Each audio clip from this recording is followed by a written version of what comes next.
distinguished guests, professors, researchers, dear participants.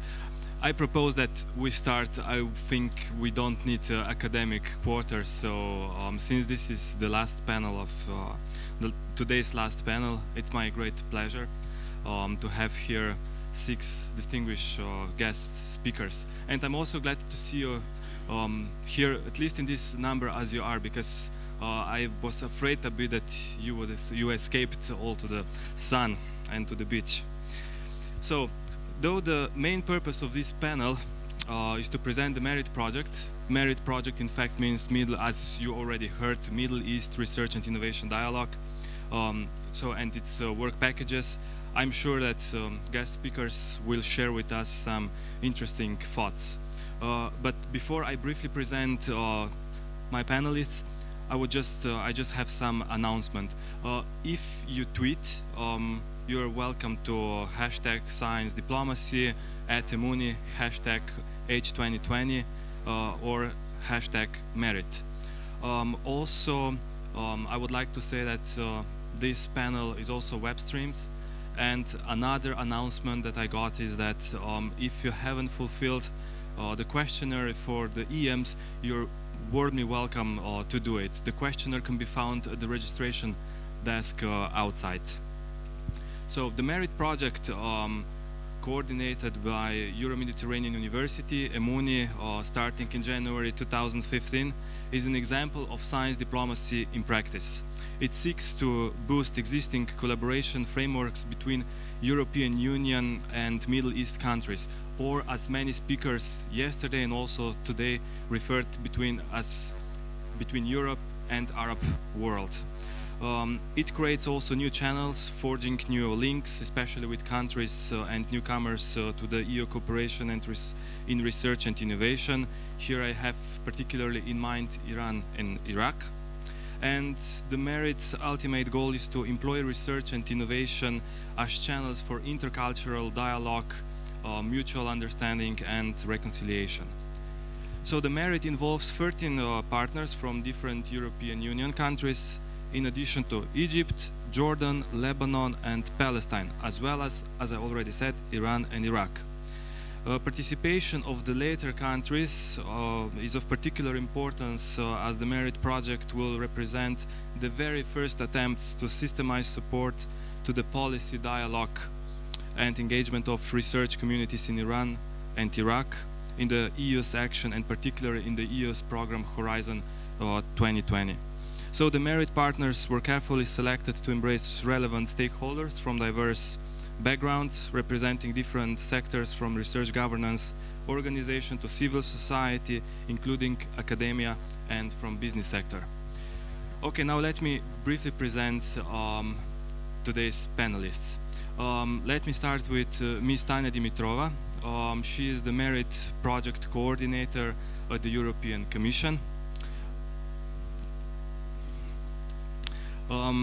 Then I will start from my left. So this is Miss Irene Costantini. She's a researcher at Sustainable Communication. Further to left is Professor Dr. Mouin Hamze, Secretary General of the National Center for Scientific Research of Lebanon. Then we have Dr. Kyriaki Papageorgiou, Senior Researcher and Marie Curie Fellow, Institute for Innovation and Knowledge Management, ESADE. Further, we have Dr. Claudio Bogliotti, Head of European Research Affairs Office of the International Center for Advanced Mediterranean Agronomic Studies. And the last, we have Dr. Samir Badrawi, Director of the Technology Transfer Office, Ministry of Science and Technology of Iraq. So thank you everybody for taking your precious time and to be here today with us at this conference. So, be enough from my side. I would first give the floor to Ms. Tanya Dimitrova with the first question. So, this type of project, as the MERID involves for the first time Iran and Iraq in this science diplomacy. I can say that it is also kind of a pilot project for the European Union. So, what are expectations of the European Commission from this project, from this MERID project, because we see, or we can notice that in latest period, science diplomacy is also kind of a new type of diplomacy for the EU.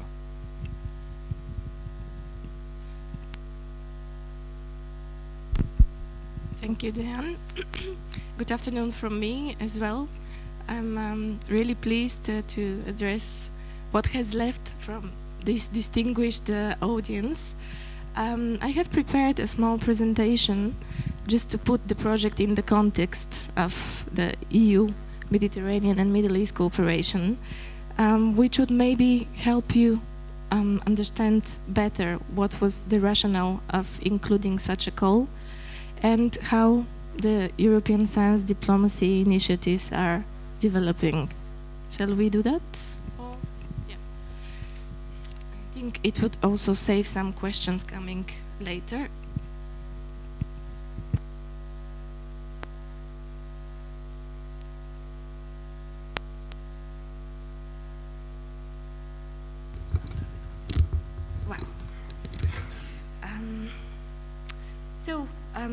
Sometimes we're, of course, limited. Our politics limits our geography and vice versa. The European Union has the European neighborhood policy and cooperation with the southern Mediterranean countries. But, of course, they're very important players in the region that neighbors the southern Mediterranean, which is the Middle East region. There are different definitions of Middle East. I'm not going to go into detail now. That's why we decided to include in our typically southern Mediterranean actions other actors from the region, which are Iraq and Iran. It's difficult for me to explain the political context because we have this policy initiative on creating a common knowledge and innovation space with our neighbors. But of course, everybody is welcome to join some of the priorities of these initiatives. And that's why here I have also mentioned in my presentation our cooperation, let's say, with the Gulf countries goes through the cooperation with the Gulf Cooperation Councils. With Iraq, we have a bilateral agreement, EU-Iraq, on different cooperation areas that include, of course, science and technology. And with Iran, as was mentioned, we are currently negotiating lift of sanctions that, of course, would impact on our cooperation in the future with Iran. What is important to say here is that our partnership with our partners is based on the principles of co-ownership, mutual benefit and shared interests, which means that we expect our partners to participate not only as recipients or givers. We really enter into a phase of equal partnership, and this is very important. You will see also from some of the other speakers that there is also an interest on behalf of our partners even to co-invest and co-finance some of the initiatives that EU has in the area of research and innovation. As you probably have heard, the main instrument of EU in terms of funding research and innovation is the so-called framework program. The new framework program is called Horizon 2020. It just started in the beginning of 2014. And as you can see, it amounts to 80 billion euro budget. This program, of course, was created mainly to address some of the needs the EU as a union faces, like response to the economic crisis, investing in jobs and growth, and so on. But the program has also a very big component on tackling societal challenges, of course, some of which have very big global character. I mean, climate change, cybersecurity was mentioned, water availability, and so on. And that's where we need very close collaboration with interested partners from all over the world, and particularly from the neighborhood and what we call extended neighborhood. I will not, I actually left some leaflets outside the conference room for you.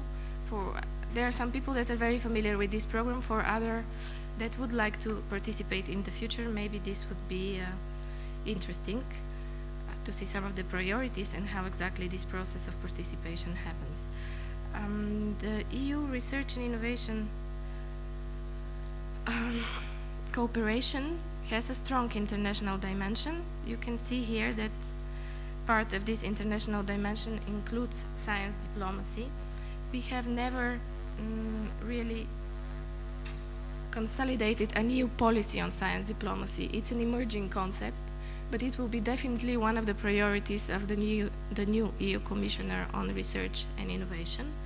So maybe in the future we will be even more active, also in terms of programs and actions. We would, of course, depend on you, because some of our actions and programs are demand-driven. So if we see an interest for particular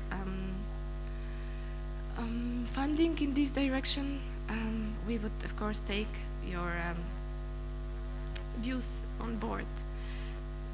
I will not elaborate. There is also no time on science diplomacy and what we mean by it. There have been a lot of interventions regarding the concept and the terminology. Just what I can tell you is that from EU point of view, there are several elements that science diplomacy includes. This is, of course, the fostering of scientific collaborations as a driver of prosperity and innovation in tackling global challenges. Of course, the contribution to improving relations between countries and regions. And something that I think was not mentioned today was that actually, as science can, diplomacy can use science to build bridges between cultures and nations, equally science can use diplomacy, because we would agree that there is not enough visibility on scientific cooperation. In the region, it's also touch bases on what I think Hanan said, that there is no sensitivity in the young generations of the importance of science, and science as a way of exploiting talent and creativity could be more visible also in the national but regional policies as well. So science diplomacy is also important in putting science on the agenda of our, let's say, overall national priorities or international priorities. It was mentioned already that what is it, about 60% of the population in Mediterranean and Middle East is below the age of 25. This is a very important element. I would also like to say that some of the problems and challenges that exist in the Southern Mediterranean, of course, are not foreign to the Northern Mediterranean. We also have in Europe serious challenges regarding youth unemployment, capitalizing, of course, on education, this big disproportion of social science students, and then the lack of such clear employability. And this is an area in which we are, of course, ready to work together. All these four elements made us create this pilot action on launching a Middle East call, which didn't contain in itself science diplomacy, but looking at the configuration, of course, of the countries, you could guess that this is a desired impact of the project. Again, fostering scientific collaboration with the countries, improving relations where political dialogue is difficult. It is difficult in sensitive context to do that, but it's not impossible. I will not present the project now. You actually did it, in a way. It's a short presentation.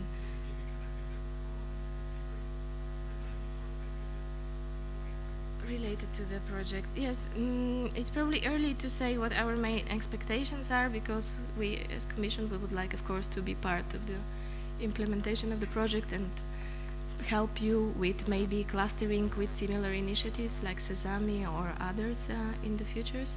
where you could achieve synergies and more impact on a regional scale. But the call was incepted with the idea to have the establishment of a sustainable platform for cooperation between EU researchers, innovators, and Mediterranean, but also Middle East, Mediterranean plus Iraqis and Iranians research and innovators, and of course improved framework conditions. Framework conditions are a very important element of course, research and innovation cooperation in Europe, but we want to transmit the best practices wherever they are needed or wanted or needed in this case. We would also like to see, of course, increased participation in our program of Horizon 2020, because most of this type of projects should, in a way, also sensibilize the interested research institutions, NGOs, or companies to participate more actively in our program. And there are two particularly important, I think, and maybe important deliverables that the project had set itself to achieve. This is the establishment of a key inventory of research and innovation stakeholders in the region. We have a problem, of course, with concerning data in the region. It was mentioned. We would be really appreciating a comprehensive report that includes a list of stakeholders in the respective countries in research, innovation, and science. This would help us also identify more adequate actions in the future to address their needs. Another very important deliverable is the elaboration of a policy paper on recommendations for the future EU Middle East dialogue. I should finish here. No? Yeah. I will go very quickly through several elements that actually will be elaborated in detail of my colleagues, so maybe I shouldn't go. There was already a presentation, Professor Sala, on Sesame this morning. I would just reiterate the importance EU attaches to that project. It was, as you know, inspired by the model of CERN. There has been quite important EU investment in terms of technical assistance, but also in terms of financial contribution to the project. There have been already about 200, as far as I know, scientists from the region that have been using the facilities in place, and we expect this number to reach at least 1,000 when the facility becomes operational. And yeah, I will not tell you more. It will be coming in the next month. I'm not going to, very quickly, I will mention to those of you who don't know our program that funds in a similar project, that there are three priorities of the program, of course: excellent science component that funds frontier research, mobility of researchers. We have thematic societal challenges in different areas like energy, health, agriculture, where you could look for calls and apply with colleagues, interested colleagues from different universities or companies or NGOs. And we have the component industrial leadership that actually is linked to the participation of SMEs and industry in the program. The program is very much research results uptake oriented, so we would really strongly like to encourage academia industry linkages, and this is a component that helps this objective. The rules of participation are simple. There is a need for just 3 participants from different EU member states or associated countries, and then all international partners are free to join the respective consortia unless otherwise specified in the respective call. Of course, we have the mobility of researchers program called Marie Curie actions, where one researcher, a host institution, can receive funding if selected. The program is based on a scientific excellence, that's why there is a very strong competition. For example, MERID project participated in a call with proposals that for us, in terms of number, were a surprise. There were about more than 10 high-quality proposals for this call. It showed that there is a need for actions related to science diplomacy in the region, and a preparedness to actually come with some very good high-quality proposals. It's important to know for everybody who would be, after this session, interested in the project, that even if you're not part of the project, you always have the option to become a third party, but then you will not receive funding. But there are, of course, other advantages you can have in terms of this. Of course, the coordinator also is involved in this decision, but normally you can participate in a project as a third party without funding. Yeah, I'm finishing here.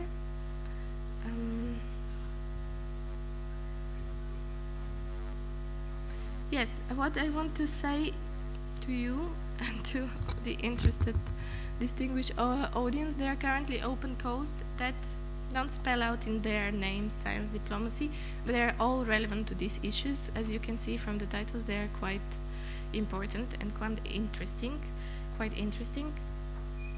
All of them, most of them are related to collaborative research actions, not to cooperation, the so-called coordination and support actions that we normally support when international cooperation is concerned. So you can go through them. Particularly, of course, important is the call on towards a new geopolitical order in the South and East Mediterranean region. You can find more information about the program here. And as I said, as we don't have still a consolidated policy on science diplomacy, there are a lot of actions that are going on in different directions. And maybe in the future you will hear from us with a more comprehensive, straightforward science diplomacy policy. Thank you. Thank you very much, Ms. Dimitrova. Well, you pointed out that science diplomacy is an emerging tool for the European Union, and I'm very much sure that with this MERID project we will pave the way for such future projects and in the field of science diplomacy. But you also mentioned that the science diplomacy and particularly MERID project, you expect to sensibilize participating institutions, and this is a perfect starting point for another guest speaker, for Professor Mouin Hamze. Since the CNRS, the institution, will have a great input in the work package too, which is dealing in the mapping and stock-taking of Middle East research and innovation and landscape of framework conditions for European Union cooperation. So, Professor Hamze, what is currently state of art in the field of research, innovation, development in the Middle East region, particularly in this context of relationship between building research consortium and political diplomatic constraint in the region? Please.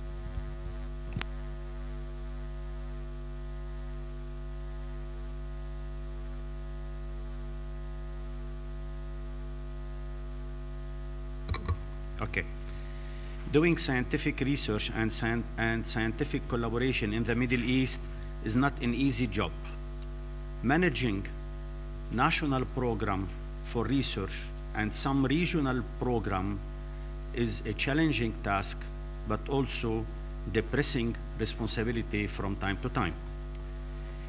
As a scientist, we are facing a lot of constraint in our in managing regional program and in building some regional consortium to get proposal and to get fund from European program.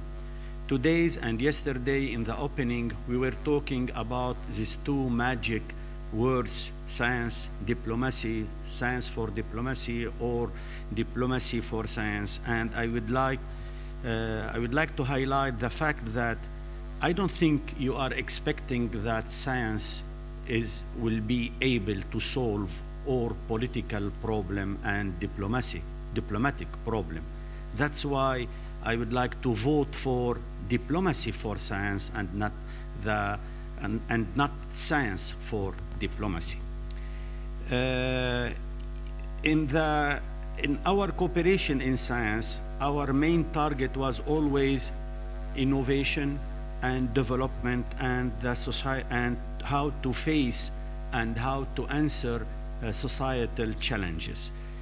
One of the main indicator to evaluate and to estimate the importance of international cooperation was always the indicator of sharing publication, of co-publication between researchers coming from more than one country.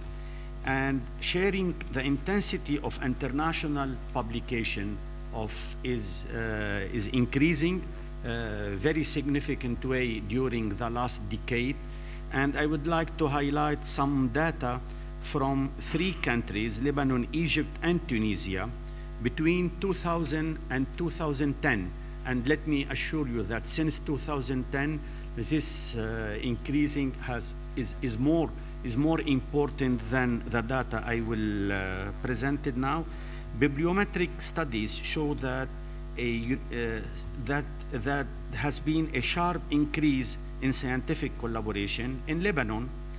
In 2000, 38% of publication were with a co-authoring by researcher coming from more than one country. In 2010, the 38 became 55%.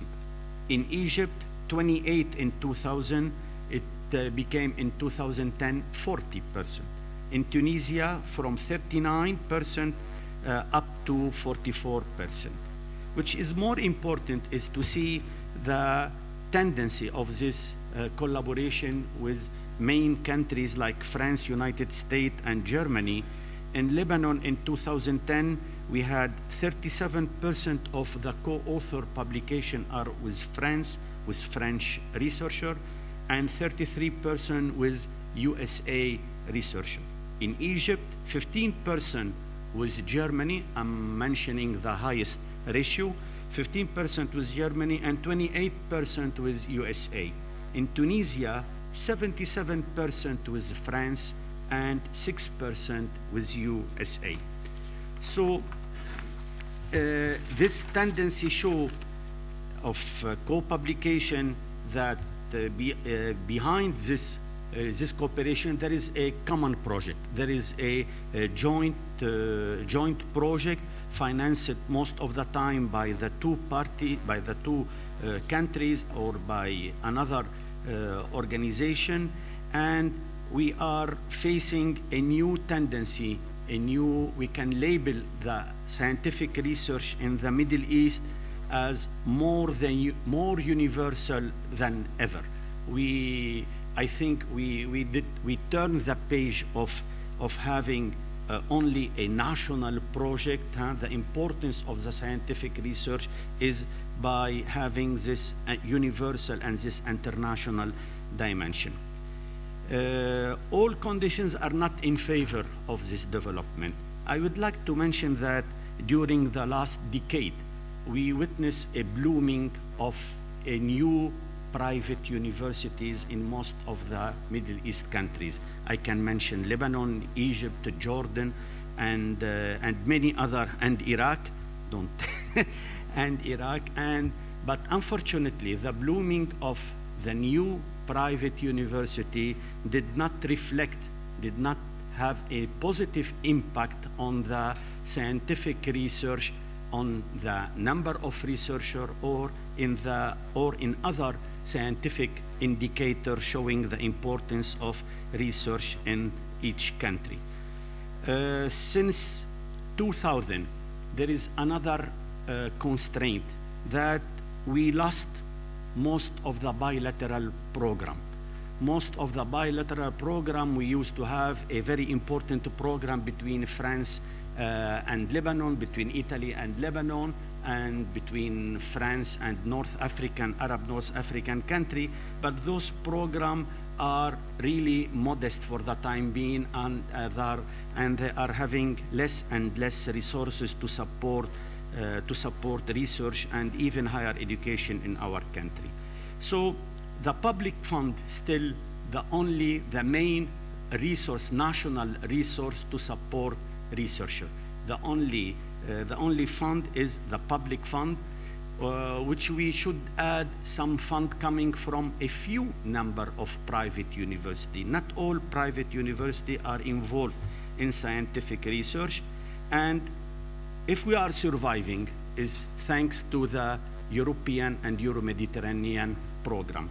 We find in this European program the best solution to support our program and to be a part of this international forum of research. This new tendency on focusing and on highlighting the international cooperation has introduced a new rules in some university in Lebanon and at the CNRS in Lebanon. So we are considering from now on the number of projects, of international projects, the researcher or the staff can gain or can be a part of it as a good indicator for promotion. So number of patent or number of publication in peer-reviewed journal is not the only indicator for promotion for researcher and professor. We are introducing his capacity to attract new international projects. I would like to end my statement by saying few nice words to diplomat. You understand, and we are having a lot of political problem which limit our scope in establishing a new consortium for research and in some thematic, but I would like to pay tribute to some diplomat who a few years ago, and I think His Excellency Dr. I can't see Michel Gendreau Massalou was there, that when diplomats to solve the problem of building consortium among countries who has some conflict, they introduce the famous formula of geometry variable geometry. So this formula of this innovation of variable geometry, which allow us to be part of many consortium without having some pressure on a political basis. I don't want to spoil the pleasure of my colleague on a nice and a success program, which is ERANET MED. The ERANET MED is a nice model and a wonderful model of cooperation. Especially ERANET MED has been able to attract almost 200 proposals by closing the call a few days ago, by 10 of February, 2 days, yesterday, I think. And the whole funds for ERANET MED, which amounted 13.5 million euro, are dedicated from the partner. Not a penny from the European Union, but the European Union has established the platform where all partners were able to finance and to contribute to this project, and I think this is a good model to be followed. Thank you. Thank you very much, Professor Hamze. So you said that you managed with your project to internationalize the diplomacy, and here I think it's a good springboard for the next speaker, next panelist, because the third work package of the project is dedicated to drafting to support the policy dialogue. So Dr.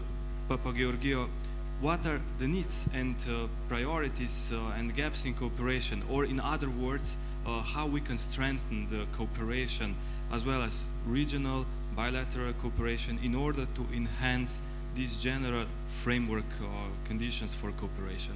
Please, the floor is yours. I'll just speak from here. Well, let me begin by reiterating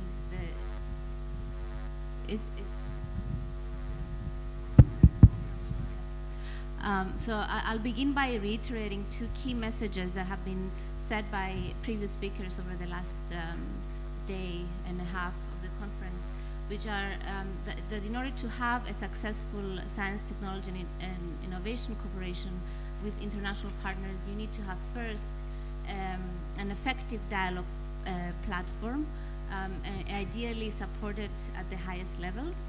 But then you also need a set of instruments, policies, framework conditions that can turn this dialogue into action. So the MERID project in general, and the Work Package 3 in particular, is trying to support and address both dialogue and action.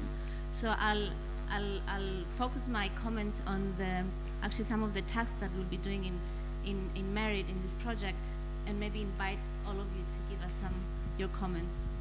So what we're going to do is start by drafting an action plan on concrete support activities to policy dialogue at the bilateral and regional level. And here we're not going to start from scratch. There's many other initiatives that have been mentioned that have been working on bilateral and regional cooperation. So here we'll be focusing more on countries like Iran and Iraq, where the policy dialogue hasn't been established yet. And then the second key task that we will be doing is to develop the framework conditions for strengthening this cooperation. The Iranian partner of the project has already mentioned some key obstacles of cooperation, and one of the things that we'll also be looking at is the question of visas.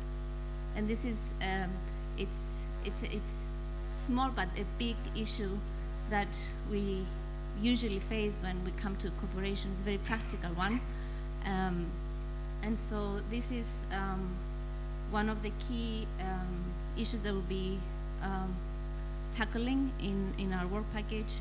So here where we'll be communicating with officials to try to set the comparable frameworks for IPR and granting visas. And also here building on the experience of countries like Egypt and Jordan, where there is a long period of cooperation, setting up national contact points and so forth that can help disseminate and support the cooperation on the ground will also be a key issue. And then last but not least, what we will be doing in MERID in this work package is to try to organize and implement some joint activities, bilateral and regional. An initial idea, and I think maybe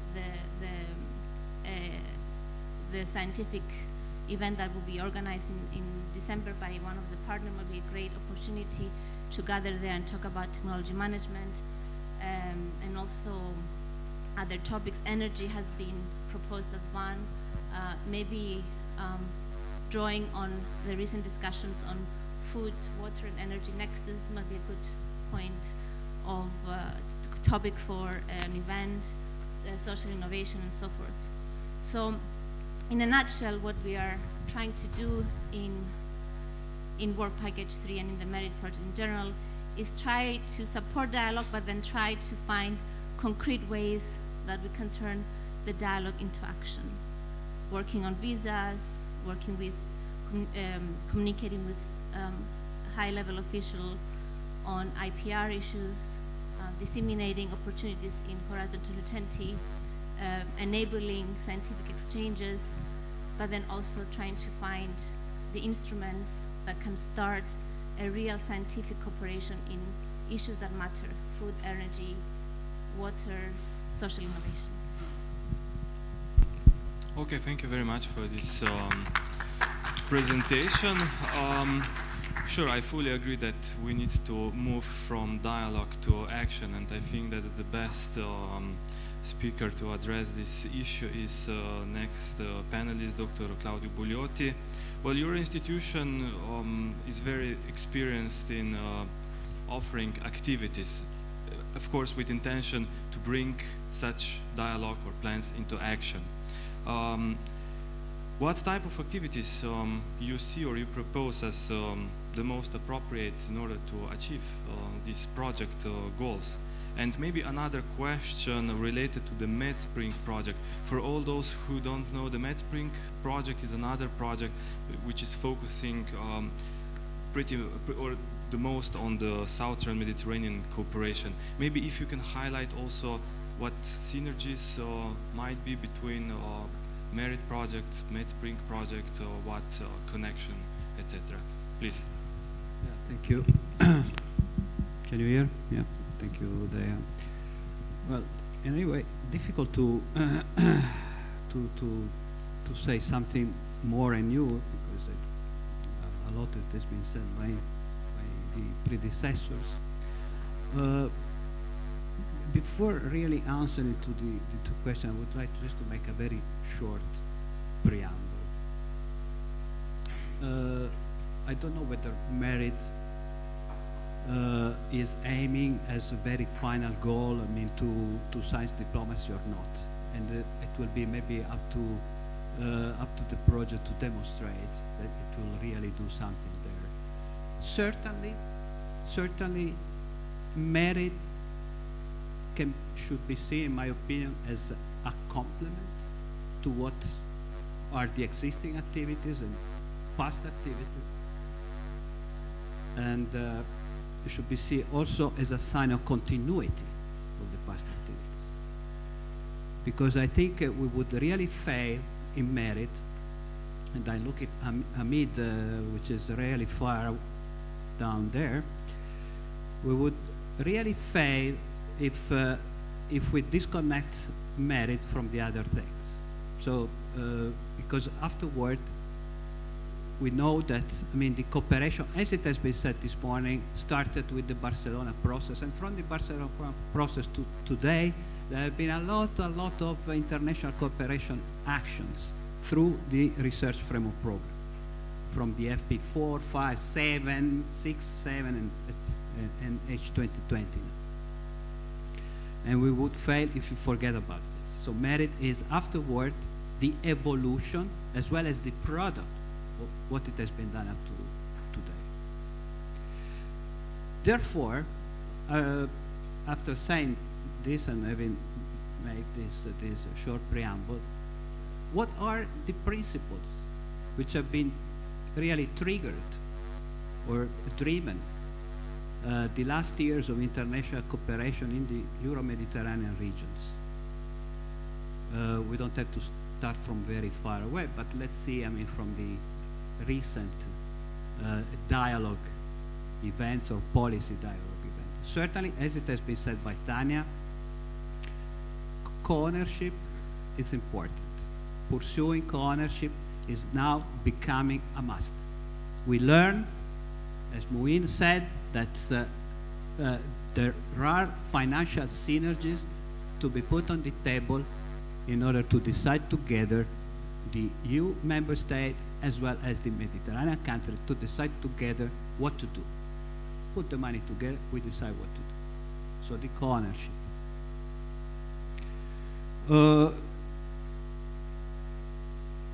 This means also that we have to pursue a lot of interinstitutional relationships, creating the right networks. This is something which is more linked to the science diplomacy. And if MERID will look at this, as I also see, if MERID will look at this, the networking, and will look at the synergy in a way that, I mean, we can really enhance this long-term and sustainable cooperation, then this is really good science diplomacy. But MERID is also dealing with something more pragmatic, and then I come to the most, or let's say the most pragmatic dimension of what, in my opinion, we have to do.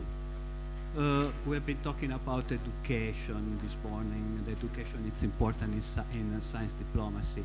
Well, capacity building is important, and in my opinion, if we want to pursue this science diplomacy, the increasing and improving of the participation of the Mediterranean partner countries in the H2020, in the EU research area, it is fundamental. And MERID will pursue this. And it will be certainly supported also by other initiatives like MESPRING, which has been mentioned before. I come back to MESPRING later. So I think this could be a very not easy point to deal with, but certainly a concrete action.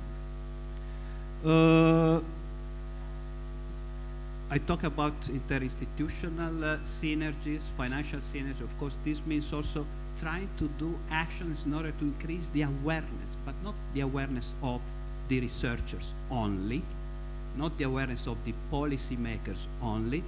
The society has to come on board.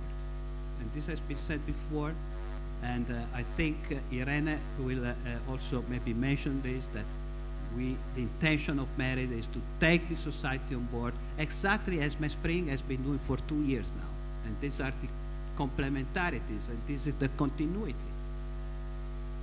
We don't have to forget about the MESPRING Agora. Maybe somebody have seen this morning the Agora of, this is the other project MESPRING, who was also tweeting on what we were saying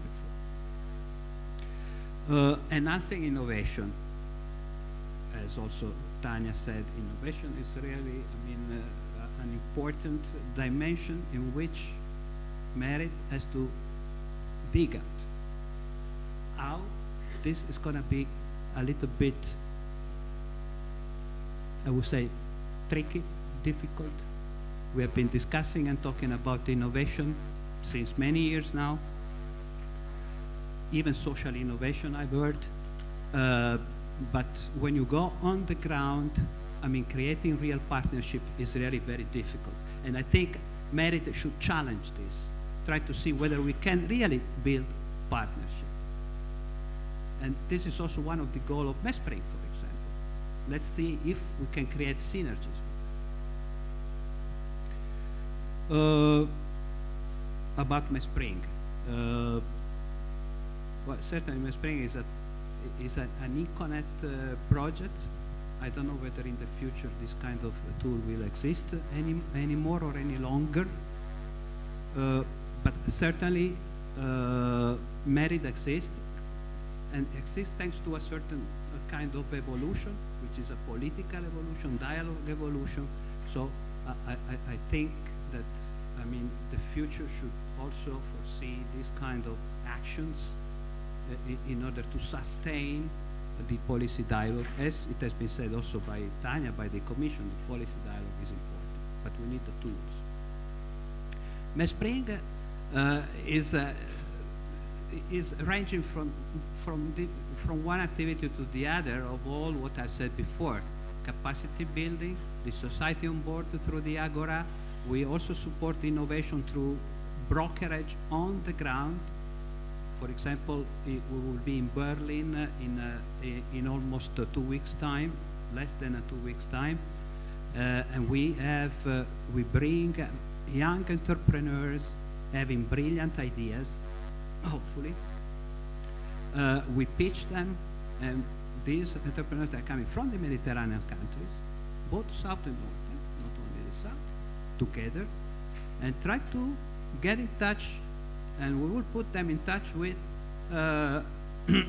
with potential investors, with clusters.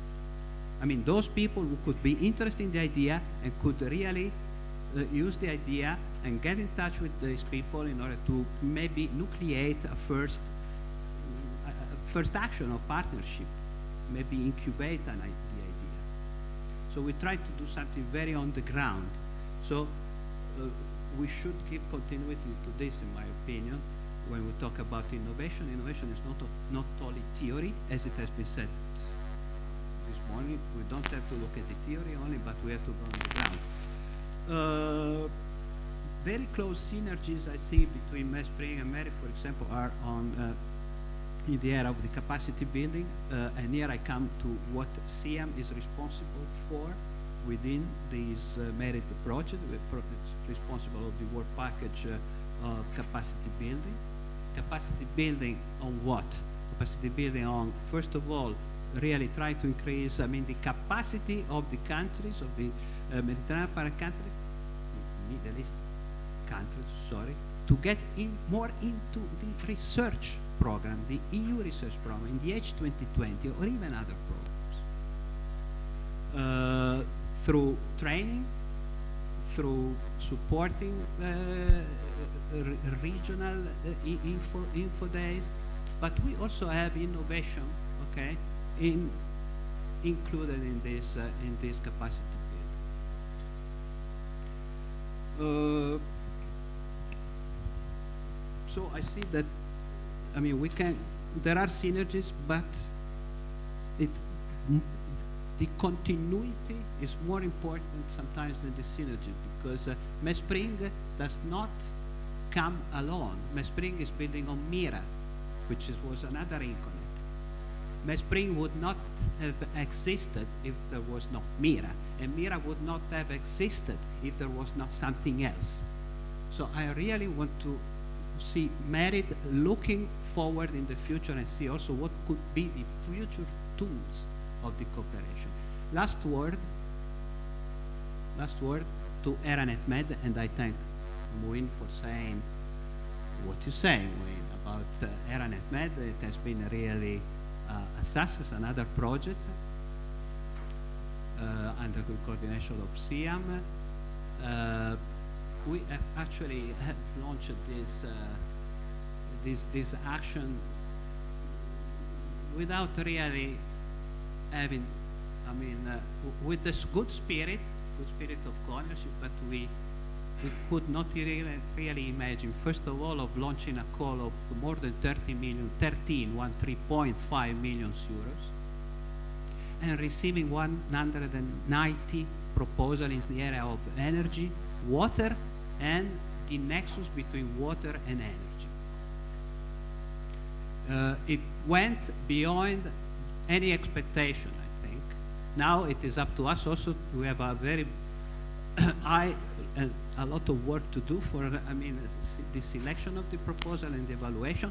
But this Eranet Med, which is a very practical action, where the Mediterranean countries and the EU countries, they pulled the money together, and they decided together whether there was water or energy as a focus on the call, nobody else.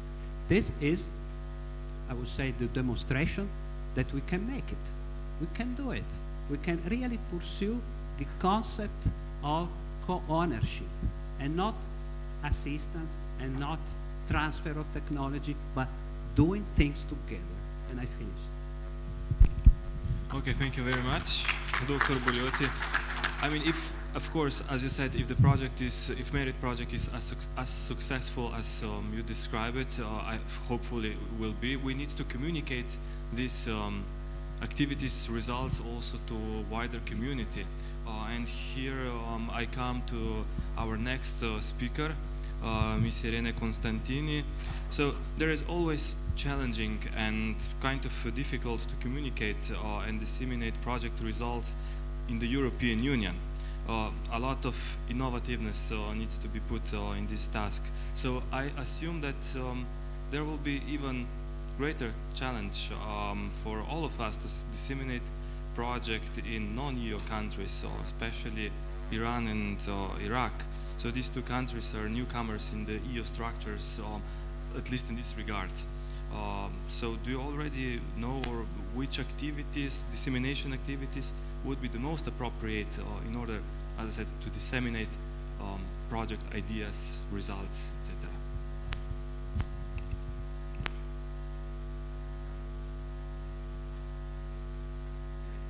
Okay. Good afternoon, everyone. I will keep my answer very short because I think that most of the key issues by previous speakers.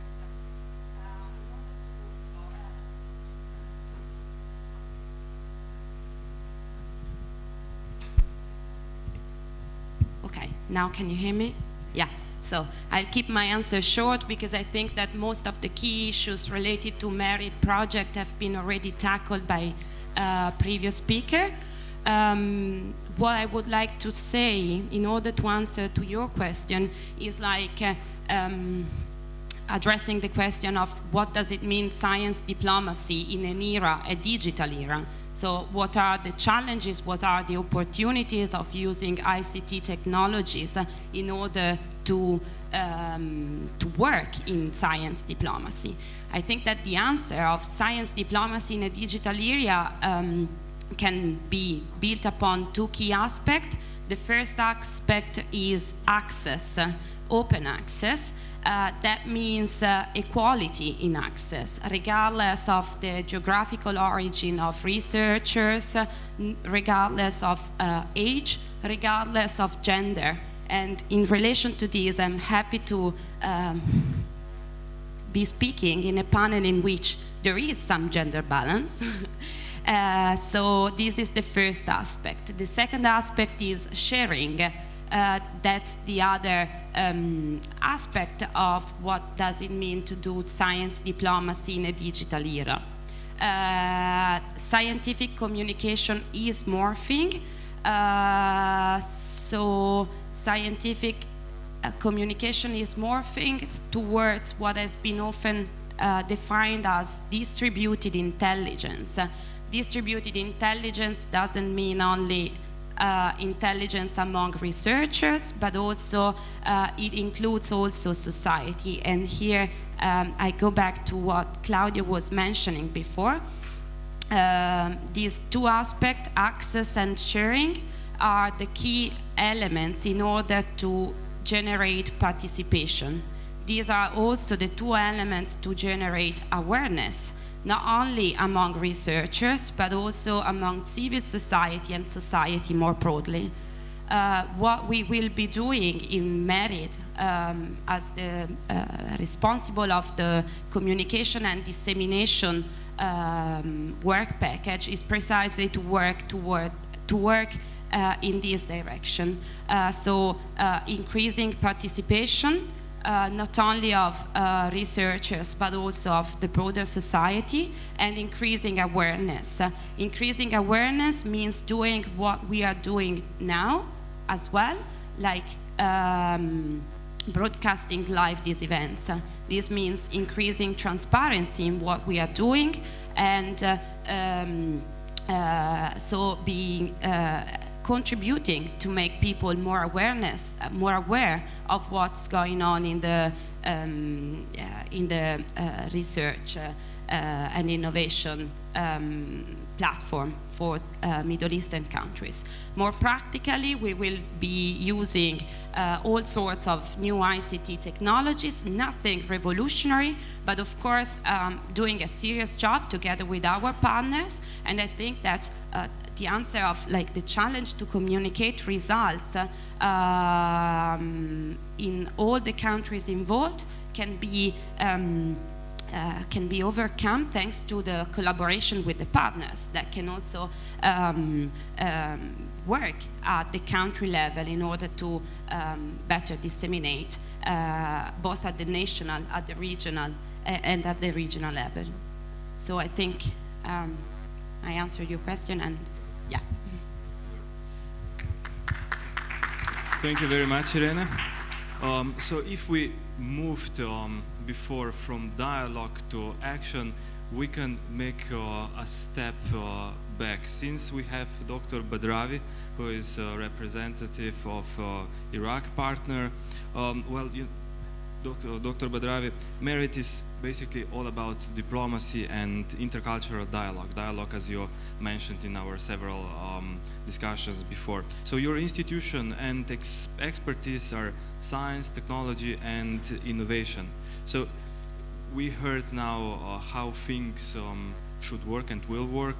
Could you share with us how dialogue can be as efficient as possible, and what is the state of art, particularly in the field of science and innovation in Iraq, so that we move also to the field?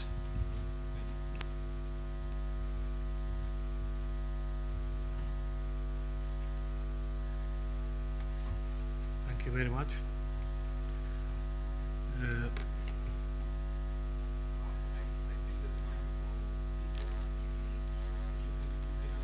Okay. First of all, thank you very much to all who facilitate my attendance to this conference. Thank you to the European Union. Thank you to Dr. Zuhairi, to Ms. Dejan. I took my visa in Baghdad only in 12 hours. Schengen visa in 12 hours is something remarkable. I don't know how they made it. Thank you very much. First of all, I would like to connect to the question with the first slide Ms. Hanan put in panel 2, when she put the picture of one of the Islamic scientists before the Middle Ages, the Ibn al-Haytham. It was in Baghdad. Baghdad, the city where I came from. Baghdad used to be called the House of Peace.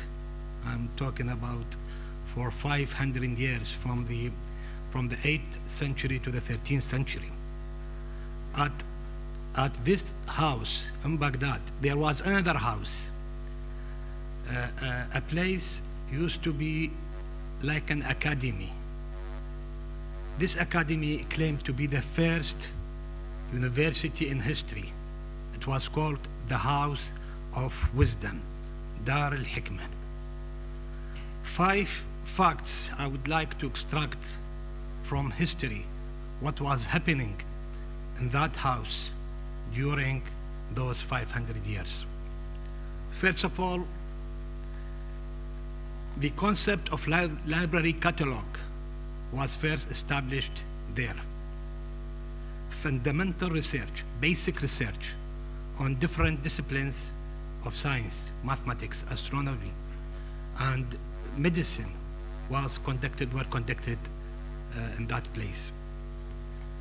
Manuscripts, mainly Greek manuscripts, and manuscripts, books in different disciplines, in different languages, were collected from all around the world and translated into Arabic.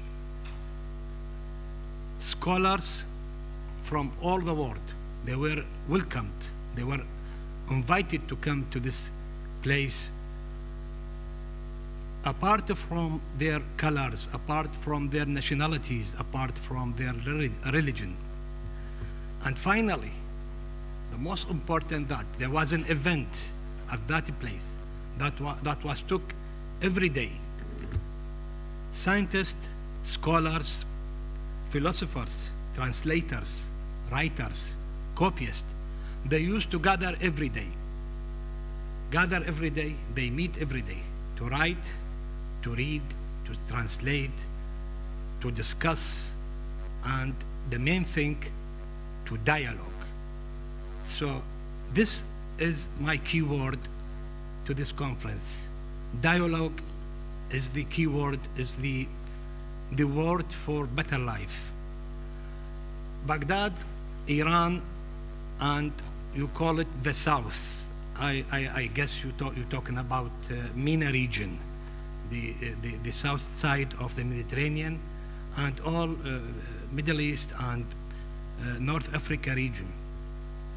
For those 500 years, this region was the core of the Islamic world. That core was the main provider of knowledge to the rest of the world. But that core was failed to catch up with the work of engineering, to catch up with the work of steam, with the work of iron, with the work of industrial revolution. So they left the knowledge. All scientific thoughts, all modern methods of science were transferred to the north, to Northern Europe. Now, with MERID, I think we try to reconnect. I don't want to use the word connect to start the dialogue, but I think we try to reconnect. From here, I would like to present Iraq. Iraq and Iran were mentioned several times in this session and before. Thanks for putting those two countries at the heart of the project MERID. And in direct answer to your question, I would like to put some data. It is very much relevant to the project, and these data, they were collected from different resources and from my practical experience and work for about 27 years in the field of research and development in my country. In the beginning, the first college established in Iraq was in 1908. It was a college for law, used to be called School of Law at that time.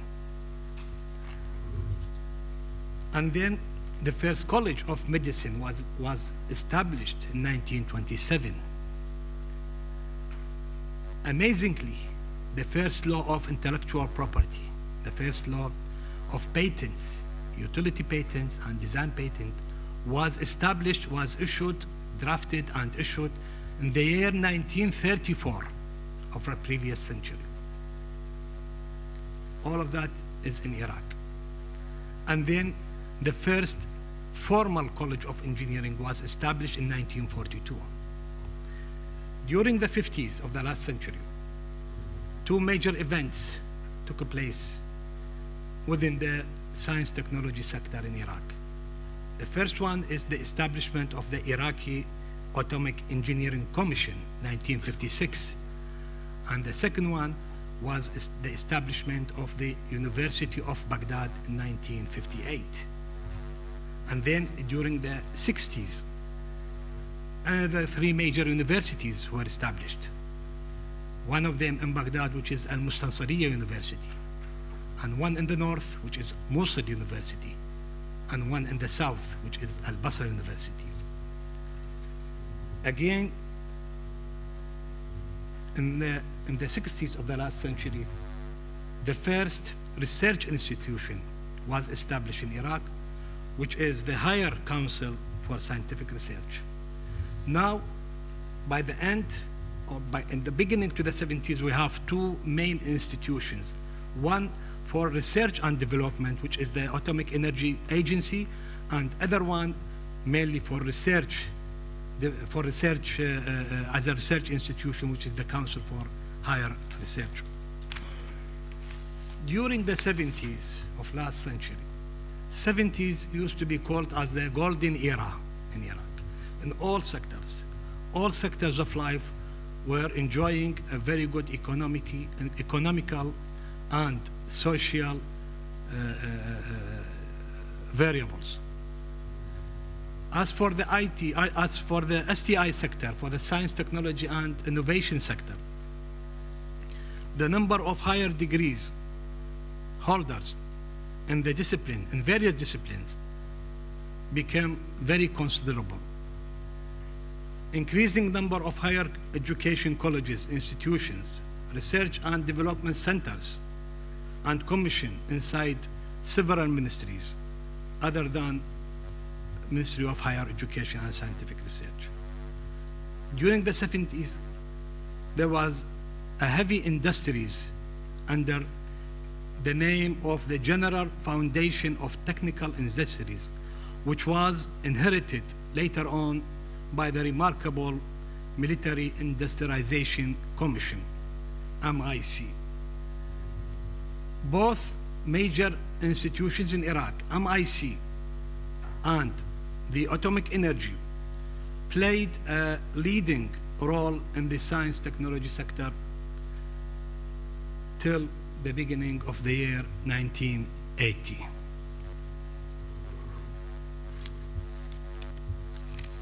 Iraq, since 40 years ago, went through several regional and international conflicts, as well as political disputes that led to the uncertainties in all aspects of life, social, political, economy, and religion. In the 80s, there was the 8-year war between Iraq and Iran. And followed by the conflict of Kuwait. Followed by 13 years of heavy international sanction. The first Gulf War, which was used to be called as a Desert Storm, I think. And since that time, Iraq entered a new era of dark time. In the 90s, and after the invasion of Kuwait, 13 years, during these 13 years, the dark years I shall call, but at the same time, those 13 years were very innovative years for Iraq. During the period of international sanctions, between 1991 and 2003, the work of many governmental institutions were motivated toward rehabilitation and development processes for rebuilding the country. Many embargo challenges were encountered with domestic innovations, technical and more practical planning. The motto, necessity is the mother of invention, was really working at that time. Technical reports, dedicated scientific and technical reports were produced, not for publishing, not theoretical article scientific papers, but most of these reports were directed towards national, society, governmental needs, as well as basic social and utility requirements among several governmental institutions. The remarkable MIC, Military Industrialization Commission, and the Atomic Energy Agency, as well as the Ministry of Higher Education, those were the institutions leading that part in Iran. I have just to mention that about the state of the art now in Iraq. Today, science, technology, and innovation in Iraq. We have 30 state universities. We have more than 40 private universities. Institutional technical education, 42 technical colleges and institutes. In my ministry, Ministry of Science and Technology, there are main 8 departments, embracing about 40 research centers. Ministry of Industry include a central body for research, for industrial research and development. And there have research unit within 72 state-owned enterprises. Ministry of Agriculture, they have 17 research stations in the field. And we have more than 20 research centers distributed among several line ministries. We have opportunities, strong opportunities for our sector. Iraqi scientists have previous experience in planning. Iraqi scientists and engineers have a previous experience in rebuilding. We have draft science, technology, and innovation policy. We just received this draft now, and we will put it to the government for endorsement. And we have the first repository online that we will put most of our innovative data online. And most of all, now we have international collaboration to promote research and innovation with different international, with UNESCO, United Nations, and mainly I would like to mention United States Department of Commerce. And finally, we have the Horizon 2020 opportunity for that. Thank you very much. Thank you very much, Professor Badrawi. So we finished now with all panelists, and since we are running out a bit of a time, I would just like to thank you all. Of course, they summarized very well our project, the MERID project, and highlighted those areas which will play a crucial part. I'm also sure that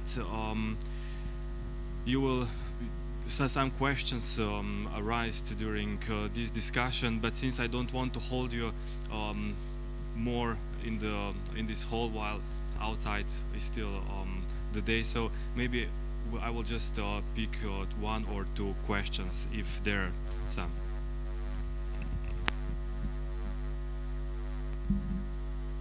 Thank you very much for the presentation about MERID specifically, even though still I don't have very clear points about some ideas. The membership, it's a Horizon project, that's first I understood, 13 million budget, and the members are actually government or institution, independent institutions, that's clear. And the second, and the scope of applicants to your program, I mean, I understood you have about 100 applications or maybe more. Could you just clarify this, because I couldn't get it clear?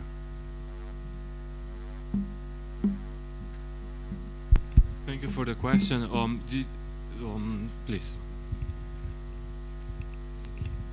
Just maybe a small clarification, because we have so many acronyms and programs that it's completely normal. People mix a little bit all the different programs and terms. So Horizon 2020 is the new program, and it had a Middle East call under which MERID project was selected. The EU contribution to the project is 1 million, and all these countries participate that were mentioned. And Claudio was speaking about another project that was funded under the previous framework program, ERANET-MED, on alignment of research projects, research programs in the Euro-Mediterranean area. It's a specific. Yeah, I will give him in a way, in a little bit, the micro. But in general, in these projects, you can have government authorities, public authorities. You can have private institutions, academia. You can also have NGOs. So we are completely open in terms of participation, and of course, we encourage as colorful and multi-actor participation as possible in order to reinforce the interlinkages and the impact of the respective project. But I will give the floor to Claudio just to clarify on the ERANET-MED case. Actually, ERANET-MED, it's an action where you put the money together, okay, in a sort of common pot, okay, but it's a virtual common pot. Who participates in this? Who is putting the money? Who has money? And in research, the institutions having money are Ministry of Research, for example. I give you the example. In Italy is the Ministry of Research. In Lebanon, Mouin is here representing CNRS, okay. In Tunisia is the Ministry of Research again, and Egypt as well. Regarding Palestine, Palestine is not participating into this consortium, this common pot. And this means that researchers from Palestine, they cannot, unfortunately, participate. Why? Because although it is a common pot, the budget that every country, each country is putting in the pot, okay, is managed, okay, with its own rule. And normally, the rule of the country, like the Italian Ministry of Research, for example, says that, I mean, the money goes only to Italian researchers. And for Lebanon, it's the same, and for Tunisia, it's the same.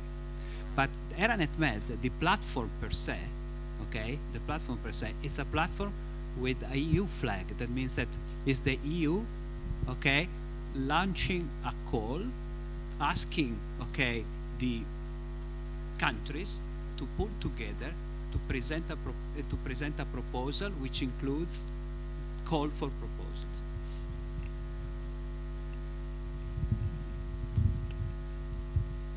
Thank you very much. Someone has another question? Well, if not, maybe some concluding remarks, just brief if needed from panelists.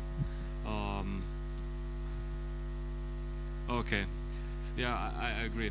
Okay, then I will just conclude this session, this panel. Thank you once again to all panelists for sharing your thoughts about the project. No doubt it will be successful.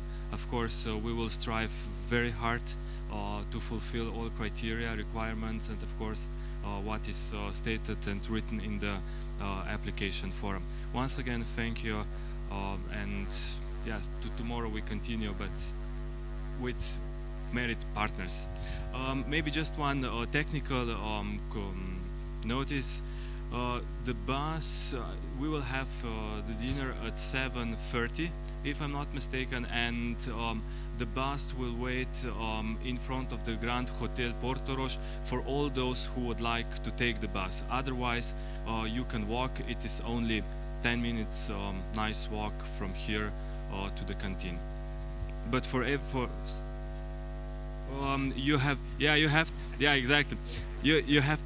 you have to go when you go outside of the hotel to the left. Of course, we will guide you, our staff. So if you have any question, you can always turn on us. Thank you.